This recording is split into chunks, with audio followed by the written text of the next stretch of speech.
ಪರಿಸರ ಎಂದರೆ ಕರ್ನಾಟಕದಲ್ಲಿ ತಕ್ಷಣ ನೆನಪಾಗುವ ಹೆಸರು ಸಾಲುಮರದ ತಿಮ್ಮಕ್ಕ. ವೃಕ್ಷಮಾತೆ ಎಂದು ಇವರನ್ನು ಕರೆಯುತ್ತಾರೆ.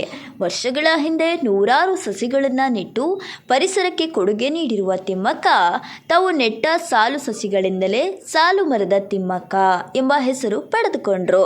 ತುಮಕೂರು ಜಿಲ್ಲೆಯ ಗುಬ್ಬಿ ತಾಲೂಕಿನಲ್ಲಿ ತಿಮ್ಮಕ್ಕ ಅವರು ಜನಿಸಿದರು. ತಂದೆ ಚಿಕ್ಕರಂಗಯ್ಯ, ತಾಯಿ ವಿಜಯಮ್ಮ. ಶಾಲೆಗೆ ಹೋಗಲು ಸಾಧ್ಯವಾಗದಿದ್ದ ಕಾರಣ ತಿಮ್ಮಕ್ಕ ಮೊದಲು ದನ ಕರುಗಳನ್ನು ಮೇಯಿಸುತ್ತಿದ್ರು. ನಂತರ ಹತ್ತಿರದ ಒಂದು ಕಲ್ಲುಗಣಿಯಲ್ಲಿ ದಿನಗೂಲಿ ನೌಕರರಾಗಿ ಕೆಲಸ ಮಾಡಿದ್ರು. ಇವರು ಚಿಕ್ಕಯ್ಯ ಎಂಬ ಒಬ್ಬ ದನ ಕಾಯುವವರನ್ನ ಸುಮಾರು 12 ವರ್ಷದ ವಯಸ್ಸಿನಲ್ಲಿ ವಿವಾಹವಾಗಿರುತ್ತಾರೆ. ಚಿಕ್ಕಯ್ಯ ಅವರು ರಾಮನಗರ ಜಿಲ್ಲೆಯ ಮಾಗಡಿ ತಾಲೂಕಿನ ಹುಲಿಕಲ್ ಗ್ರಾಮದವರು. ಇನ್ನು ಮದುವೆಯಾಗಿ ಅದೆಷ್ಟೇ ವರ್ಷಗಳಾದರೂ ತಿಮ್ಮಕ್ಕ ಅವರಿಗೆ ಮಕ್ಕಳಾಗಿರಲಿಲ್ಲ. ಹೀಗಾಗಿ ತಿಮ್ಮಕ್ಕ ಮಕ್ಕಳಿಲ್ಲದ ದುಃಖವನ್ನು ಮರೆಯಲು ರಸ್ತೆಯ ಬದಿಗಳಲ್ಲಿ ಆಲದ ಸಸಿಗಳನ್ನು ನೆಡಲು ಆರಂಭಿಸಿದ್ರು. ಕುದೂರಿನಿಂದ ಹುಲಿಕಲ್ ತನಕ ಇರುವ ರಾಜ್ಯ ಹೆದ್ದಾರಿ 94ರಲ್ಲಿ ತಿಮ್ಮಕ್ಕರವರು ಆಲದ ಸಸಿಗಳನ್ನು ನೆಟ್ಟರು. ತಿಮ್ಮಕ್ಕ ಅವರ ಹಳ್ಳಿಯ ಬಳಿ ಆಲದ ಮರಗಳು ಹೇರಳವಾಗಿದ್ದವು. ತಿಮ್ಮಕ್ಕ ಮತ್ತು ಅವರ ಪತಿ ಈ ಮರಗಳಿಂದ ಸಸಿಗಳನ್ನು ಕಸಿ ಮಾಡಲು ಆರಂಭಿಸಿದ್ರು. ಮೊದಲ ವರ್ಷದಲ್ಲಿ 10 ಸಸಿಗಳನ್ನು ನೆರೆಯ ಕುದೂರು ಹಳ್ಳಿಯ ಬಳಿ 4 ಕಿಲೋಮೀಟರ್ ಉದ್ದಳತೆಯಲ್ಲಿ ಸಸಿಗಳನ್ನು ನೆಟ್ಟರು. 2ನೇ ವರ್ಷ 15 ಮತ್ತು 3ನೇ ವರ್ಷ 20 ಸಸಿಗಳನ್ನು ನೆಡುತ್ತಾ ಬಂದರು. ಇನ್ನು ತಿಮ್ಮಕ್ಕ ದಂಪತಿ ಈ ಸಸಿಗಳನ್ನು ನೆಡಲು ತಮ್ಮ ಅತ್ಯಲ್ಪ ಆದಾಯವನ್ನೇ ಬಳಸಿದ್ರು. ಗಂಡ ಹೆಂಡತಿ ಇಬ್ಬರು ಸಸಿಗಳಿಗೆ ನೀರುಣಿಸಲು ಬಿಂದಿಗೆ ಕೊಳಗಗಳಲ್ಲಿ 4 ಕಿಲೋಮೀಟರ್ ವರೆಗೆ ನೀರನ್ನು ಹೊತ್ತು ಕೊಂಡೊಯ್ಯುತ್ತಿದ್ದರು.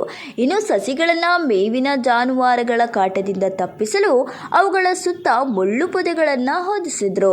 ನೀರಿನ ಅಭಾವ ಉಂಟಾಗಿ ಗಿಡಗಳಿಗೆ ತೊಂದರೆಯಾಗುತ್ತದೆ ಎಂದು ಅನಿಸಿದಾಗ ಮತ್ತೆ ಹೆಚ್ಚಾಗಿ ಮುಂಗಾರು ಮಳೆಯ ಕಾಲದಲ್ಲಿ ಗಿಡವನ್ನು ನೆಡಲು ಶುರು ಮಾಡಿದ್ರು. ತಿಮ್ಮಕ್ಕ ಅವರ ಪತಿ 1991ರಲ್ಲಿ ಮೃತಪಟ್ಟರು.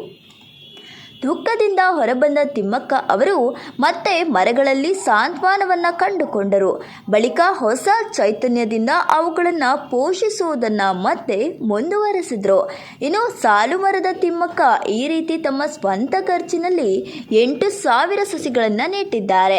ಇಂದೀಗ ಅವುಗಳ ಮೌಲ್ಯವು ಸುಮಾರು 15 ಲಕ್ಷ ಅಧಿಕ ರೂಪಾಯಿಗಳೆಂದು ಅಂದಾಜು ಮಾಡಲಾಗಿದೆ. ಮರಗಳ ನಿರ್ವಹಣೆಯನ್ನ ಈಗ ಕರ್ನಾಟಕ ಸರ್ಕಾರವು ವಹಿಸಿಕೊಂಡಿದೆ. ಅನಕ್ಷರಸ್ಥೆಯಾಗಿದ್ದರೂ ತಿಮ್ಮಕ್ಕ ಪರಿಸರ ಸಂರಕ್ಷಣೆಯಲ್ಲಿ ಮಹತ್ ಕಾರ್ಯ ಮಾಡಿದರು.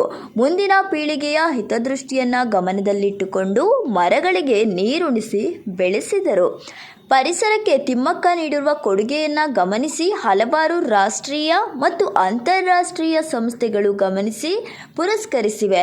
ಭಾರತ ಸರ್ಕಾರ 2019ರಲ್ಲಿ ಪದ್ಮಶ್ರೀ ಪ್ರಶಸ್ತಿಯನ್ನು ನೀಡಿ ತಿಮ್ಮಕ್ಕನನ್ನು ಗೌರವಿಸಿದ್ದಾರೆ. ಅಷ್ಟೇ ಅಲ್ಲ, 2000ರಲ್ಲಿ ಕರ್ನಾಟಕ ಕಲ್ಪವಲ್ಲಿ ಪ್ರಶಸ್ತಿ, 2004ರಲ್ಲಿ ಗಾಡ್ ಫ್ರೀ ಫಿಲಿಪ್ಸ್ ಧೀರತೆ ಪ್ರಶಸ್ತಿ, ಪಂಪಾಪತಿ ಪರಿಸರ ಪ್ರಶಸ್ತಿ, ಬಾಬಾ ಸಾಹೇಬ್ ಅಂಬೇಡ್ಕರ್ ಪ್ರಶಸ್ತಿ, ವನಮಾತೆ ಪ್ರಶಸ್ತಿ, ಶ್ರೀಮಾತಾ ಪ್ರಶಸ್ತಿ, ಕರ್ನಾಟಕ ಪರಿಸರ ಪ್ರಶಸ್ತಿ, ನ್ಯಾಷನಲ್ ಸಿಟಿಜನ್ ಪ್ರಶಸ್ತಿ, ರಾಜ್ಯೋತ್ಸವ ಪ್ರಶಸ್ತಿ ಹೀಗೆ ಹಲವು ಪ್ರಶಸ್ತಿಗಳು ವೃಕ್ಷ ಮಾತೆಯ ಮುಡಿಗೇರಿದೆ. ಇದಲ್ಲದೆ ಅವರಿಗೆ ಹಂಪಿ ವಿಶ್ವವಿದ್ಯಾನಿಲಯದಿಂದ ನಾಡೋಜ ಪ್ರಶಸ್ತಿ, ರಾಷ್ಟ್ರೀಯ ನಾಗರಿಕ ಪ್ರಶಸ್ತಿ, ಇಂದಿರಾ ಪ್ರಿಯದರ್ಶಿನಿ ವೃಕ್ಷಮಿತ್ರ ಪ್ರಶಸ್ತಿಗಳು ಹೀಗೆ ಮುಂತಾದವುಗಳನ್ನು ನೀಡಲಾಗಿತ್ತು. ತಿಮ್ಮಕ್ಕ ಅವರಿಗೆ 114 ವರ್ಷ ವಯಸ್ಸಾಗಿದ್ದು ಇಂದಿಗೂ ತಮ್ಮ ಆರೋಗ್ಯ ಸಮಸ್ಯೆಗಳನ್ನು ಬದಿಗೊತ್ತಿ ಕಾಲೇಜುಗಳು ಸೇರಿದಂತೆ ವಿವಿಧ ಕಾರ್ಯಕ್ರಮಗಳಲ್ಲಿ ಭಾಗಿಯಾಗ್ತಿದ್ರು.